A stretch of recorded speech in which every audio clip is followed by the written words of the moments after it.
तो एक क्लाइंट ने रिसेंटली मुझे कॉल किया और बोला, सलमान भाई मेरी 1 करोड़ की प्रॉपर्टी 1 साल में 1 करोड़ 20 लाख की हो गई है, क्या बात है, बेच देते हैं, 20% का प्रॉफिट है। सुनने में तो अच्छा लगता है, पर उन्हें यह नहीं पता था ये डिसीजन उन्हें लाखों का नुकसान करवा सकता है। कैसे, मैं बताता हूं। मेरे एक क्लाइंट जिनको मैंने 2023 तकरीबन अक्टूबर नवंबर में एक प्रॉपर्टी सेल की थी, उन्होंने मुझे दिसंबर 2024 के आसपास कॉल किया और बोला, सलमान भाई 1 साल में प्रॉपर्टी का अप्रिसिएशन 20 लाख का हो गया है, क्यों ना प्रॉपर्टी बेच दे, ऐसे रिटर्न्स तो किसी इन्वेस्टमेंट में नहीं मिलते।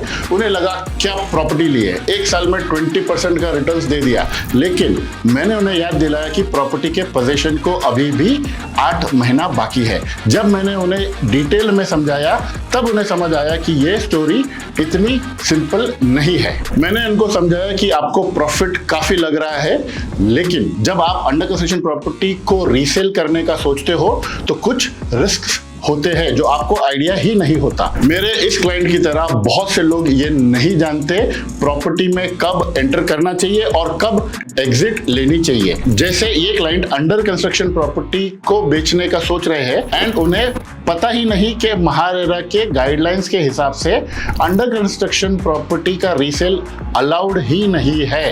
तो जैसे मैंने अपने क्लाइंट को समझाया, ये रीसेल प्रोसेस उतना सिंपल नहीं है। महारेरा के कुछ की सेक्शंस है जो आपको समझना बहुत जरूरी है। Section 13 promoters obligation, section 17 right to refund, section 11(4) no transfer of title without completion. ये सब सेक्शंस क्लियरली बताते हैं कि अंडर कंस्ट्रक्शन प्रॉपर्टी का रीसेल उतना स्ट्रेट फॉरवर्ड नहीं है और आपको बहुत सारे टेक्निकलिटीज को समझना पड़ता है। अगर आपको इस टॉपिक पर डिटेल्ड वीडियो चाहिए तो कम से कम 50 लोग कमेंट करें #upskill-properties।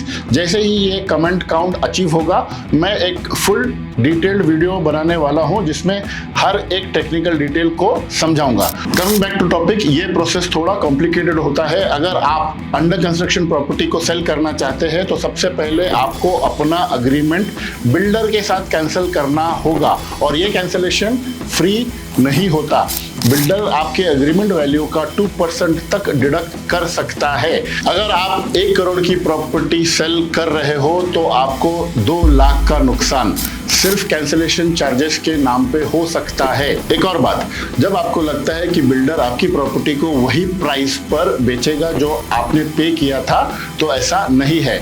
बिल्डर प्रॉपर्टी को नए बायर को हायर प्राइस पर बेचने का सोचता है, जिसमें आपका प्रॉफिट 0 हो सकता है और कैंसिलेशन चार्जेस का नुकसान अलग से। तो अगर ये सब देखा जाए, आपको ये समझना पड़ता है कि रीसेल का प्रोसेस थोड़ा ट्रिकी हो सकता है। मैंने अपने क्लाइंट को ये बताया कि आपको पोजीशन का वेट करना चाहिए। जब आपके पास पोजीशन होता है तो आप लीगली और कंफर्टेबली अपनी प्रॉपर्टी को बेच सकते हैं बिना किसी अननेसेसरी लॉस के।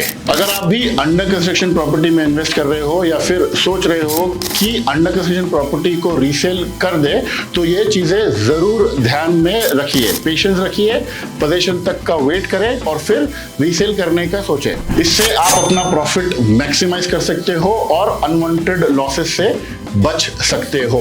अगर आपके नॉलेज में कोई भी हो, आपके फ्रेंड्स या फैमिली में से जो अंडर कंस्ट्रक्शन प्रॉपर्टी खरीद रहा है, उसके साथ में ये वीडियो जरूर शेयर करें। ऐसा ना हो कि वो बिल्डर के जगह किसी रीसेलर से प्रॉपर्टी खरीदे और अटक जाए। और पुणे रियल एस्टेट में बाइंग हो, सेलिंग हो या सिर्फ एक्सप्लोरिंग, मैं हूं ना।